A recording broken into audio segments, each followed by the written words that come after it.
দল বিরোধী তোমরা করাচ্ছ তাই করছি, বের করে দাও না, দেখি আমি দেরি তো যেতে চাইছি, বের করে দেওয়া হোক, তারপরে বুঝাবো এই জেলায় রাজনীতি করা কাকে বলে।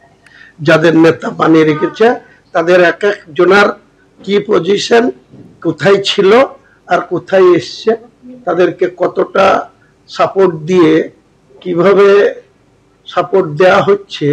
আমি তো বলছি, শুধু নাম করে দিলাম, নাম 1 নম্বর শ্রীমান অপূর্ব সরকার, শ্রীমান বিশ্বদেব কর্মকার, শ্রীমান নীলিমেশ বিশ্বাস, শ্রীমান কাউসার হোসেন, শ্রীমান ফতেমা বিবি, শ্রীমান আরেকজন নাজমুল মিয়া।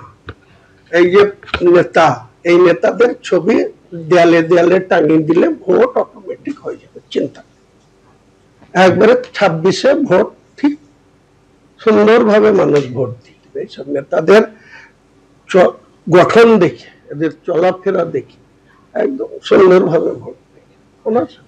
জেলাতে যারা মাতব্বরী মডেল হয়েছে, এই মডেলদের যে মানুষের কাছে কতটা গ্রহণযোগ্যতা আগামী ঠিক ভোট আসলেই পেয়ে যাবে।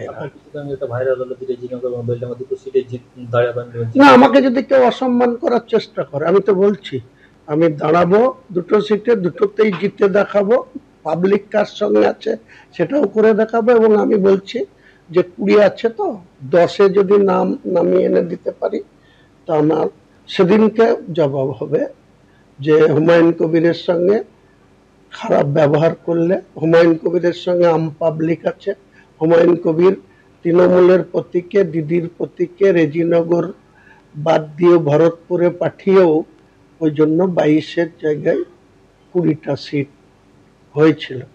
সেটা যেমন নেত্রীকে দেখে হয়েছিল, পাশাপাশি হুমায়ুন কবির এই জেলায় তৃণমূলের ব্যানারে লড়াইয়ে ছিল বলেই আম পাবলিক হুমায়ুন কবিরকে এতটাই ভালোবাসে। নিজের দলকে যেমন চ্যালেঞ্জ ছুড়েছেন হুমায়ুন কবির, এরই পাশাপাশি পুলিশকেও নিশানা করেছেন তিনি। যারা বালির ঘাট থেকে তোলাবাজি করছে তার ভাগ নিচ্ছে পুলিশ। 1 লরি বালি 40,000-এর বদলে 50,000 টাকা লাগছে পুলিশের তোলাবাজির জন্য। আমরা রাজনীতি করতে এসেছি কি লোকের জুলুমবাজির শিকার হতে, এমনই বিস্ফোরক অভিযোগ হুমায়ুন কবিরের। তিনি আর কি বললেন শুনবো। 2023 সাল থেকে আমার বিধানসভায় 2জন ব্লক সভাপতি, একটা মুস্তাফিজুর রহমান সুমন ভরতপুর 2 আর 1-এ হচ্ছে নজরুল ইসলাম টার্জেন, তাকে সরানোর জন্য 2023 সাল থেকে বলে আসছি। কতবার যে চিঠি দিয়েছি, কতবার যে হোয়াটসঅ্যাপে দিয়েছি, কতবার যে নেতৃত্বকে বলেছি, আজ পর্যন্ত হয়েছে? তাহলে এটা থেকেই তো প্রমাণ হয় যে কে কার কথা শোনে। অথচ তারা চোরের মায়ের বড় গলা বলে একটা প্রবাদ বাক্য আছে গ্রামগঞ্জে।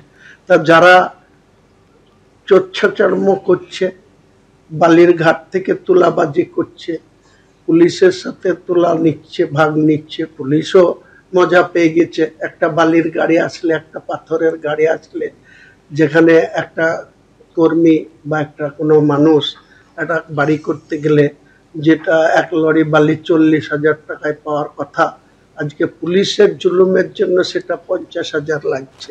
10,000 টাকা পার গাড়িতে পুলিশের জুলুমের জন্য লাগছে। তাহলে কেন এসবগুলা হচ্ছে? কেন হবে? আমরা রাজনীতি করতে এসেছি লোকের জুলুমবাজির শিকার হতে? পুলিশ এখানে চাকরি করবে, মাইনা পায় না, পুলিশের সব সুবিধা। আপনি পুলিশের ক্যান্টিন আছে, যান পুলিশের ক্যান্টিনে, একটা পুলিশের পরিবারের লোকরা যা গিয়ে কোনো জিনিস কিনতে, ক্যান্টিনে মাল ঢোকার